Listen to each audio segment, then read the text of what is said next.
Hello mga ka-GTV Tech. So ngayon babalik tayo ngayon. May panabago tayong video is about Microtech natin, and then at the same time mayroon tayong i-connect na clients as ang client niya po is uh, i-connect niya po is TP-Link 840N router natin. So paano yan makokontrol natin? So magki-create po tayo dito sa ating Microtech. Yan. Magki-create po tayo dito sa ating Microtech na PPOA secret natin. Say for example, lalagay tayo dito ng pangalan. Siyempre, Ayasha. Ganyan. And then, password natin. 1, 2, 3, 4, 5. Yan. Ayasha. Then, password natin is 1, 2, 3, 4, 5. Then, lagay natin PPOA. Default natin is 10 Mbps. So, apply natin. Okay. So, ayan po. Nakakonect natin siya. So, i-connect natin. I-reconfig natin si TP-Link 840N para makakonect sa ating Microtech. So, titingnan natin is 10 Mbps po dapat makuha natin yan is 10 Mbps pag punta tayo sa client. So, mali-disconnect po tayo. I-connect natin ito si ating PPOA connection. So, tanggalin ko po mali-disconnect po siya. Ayan. So,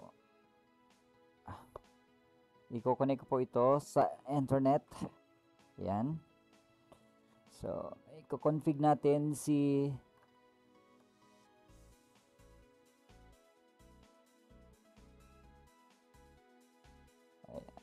ayan. Close mamay natin.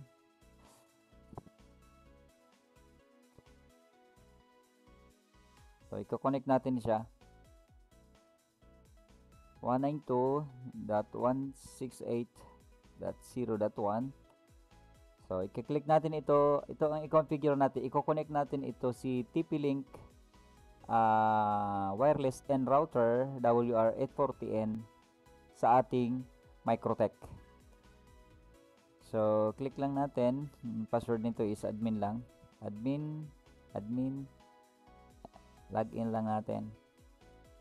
So, i-connect natin siya as dito.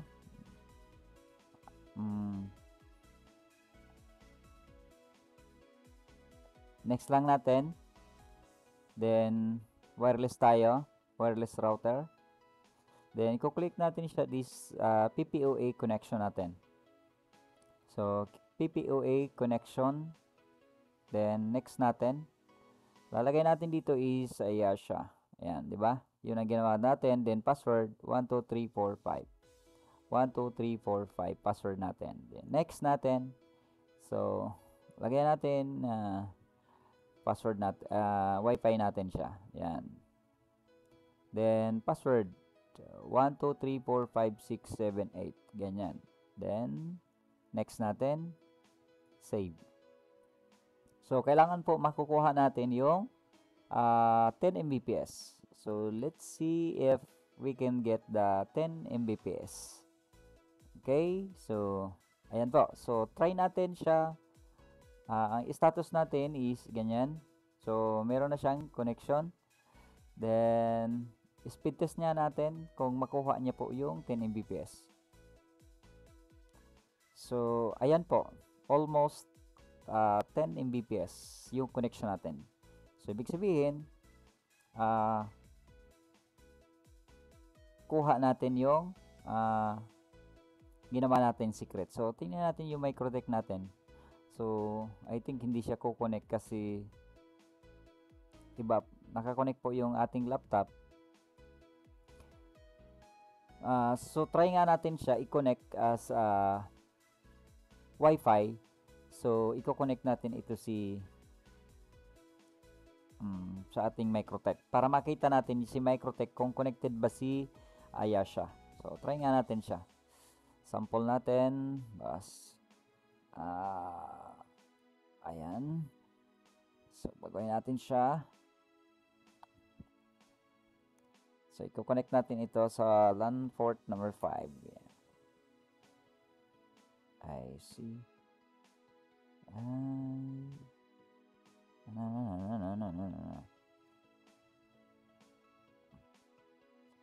See, saglit lang. Then, connect natin para makakonect tayo sa ating laptop. Ayan. So, ayan. Titingnan natin kung makakonect tayo. Ayan. Titingnan natin siya. Pause natin. Refresh, manage, refresh natin. So, ayan, 47. Password natin siya. Pasok natin. Scheduler. So, titingnan natin siya kung pasok ba yung ating, ayan po, ano. So, kung makikita natin, ito po, connected po si, try natin siya sa PPP. Yan. Yan. So, kung makikita natin ito,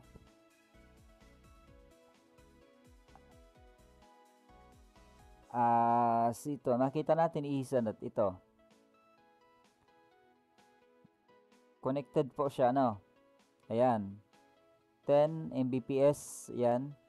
10 Mbps, connected siya sa ating, ito, sa sample queues natin. 10 Mbps, connected po siya. So, try nga natin siya i-connect sa wireless ni TP-Link. Punta tayo kay TP-Link para makita natin kung may internet ba siya. So, connect natin dito. 1, 2, 3, 4, 5, 6, 7, 8. Sa Wi-Fi po ni TP-Link po. Ano? So, ayan. Connected po ang ating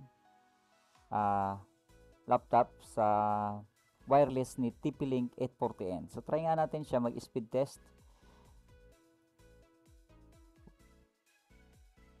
Ooh.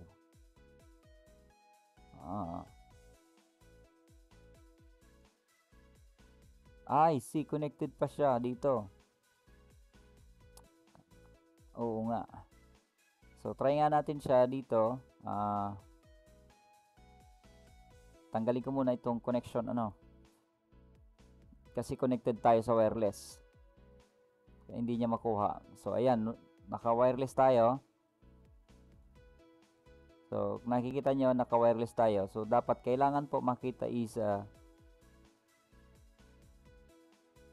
pasukin natin ito. Ayan. Admin 192.168.0.1. Then, bakit ayaw? The device allows you to administrate to log in the same.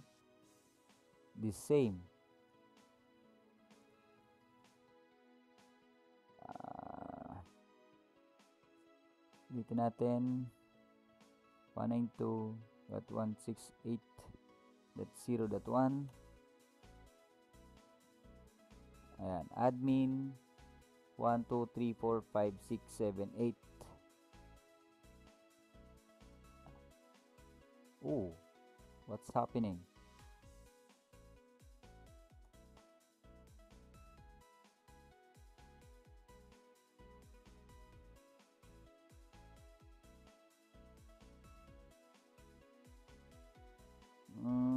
Something wrong. 192.168.0.1.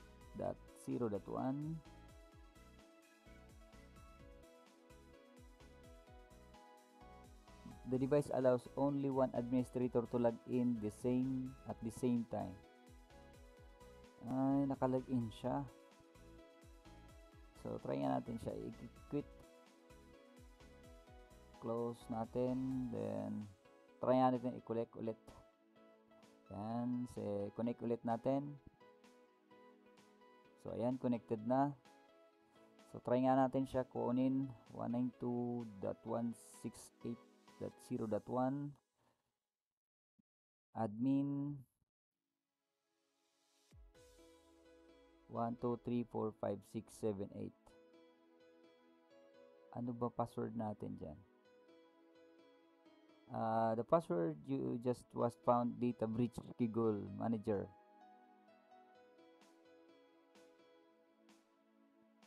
I see, bakit mayroon bang see, ayaw na makita. So ayaw sa wireless niya, ano. Try nga natin siya sa LAN. Connect natin siya, disconnect, then connect natin siya sa LAN. Through LAN ang connection natin. Bakit ayaw niya sa LAN? So ayan, kailangan, so kung makikita natin siya dito,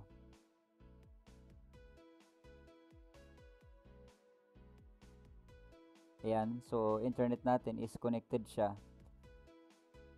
So try nga natin ulit 192.168.0.1. Try nga natin admin 1, 2, 3, 4, 5, 6, 7, 8. Oh, bakit ayaw admin?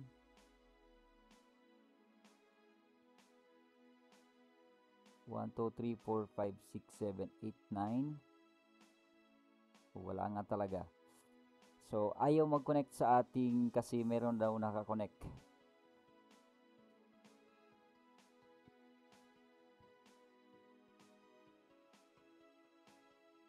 So, speed test na lang natin, speed test na lang natin. Connect natin dito kay Wi-Fi natin. Ayan, kasi may naka-connect na kasi siya eh. Ayaw ma-connect. So, speed test na lang natin. Ayan, try nga natin siya speed test. Kailangan 10 Mbps dapat ang speed niya. So, ayan po, kuha niya po. So, ayan, connected po siya kay Wi-Fi natin sa ating TP-Link. So, hindi ko lang mabuksan yung TP-Link kasi may naka-login po. Hindi pa naka-exit. So, ayan po, kuha niya po yung connection through Wi-Fi. So, kung makikita natin siya, kung talagang connected yan, tingnan natin dito sa Wi-Fi, dito sa internet, yan. So, ibig sabihin, nakakonect po siya sa Wi-Fi. So, see? Ayan po.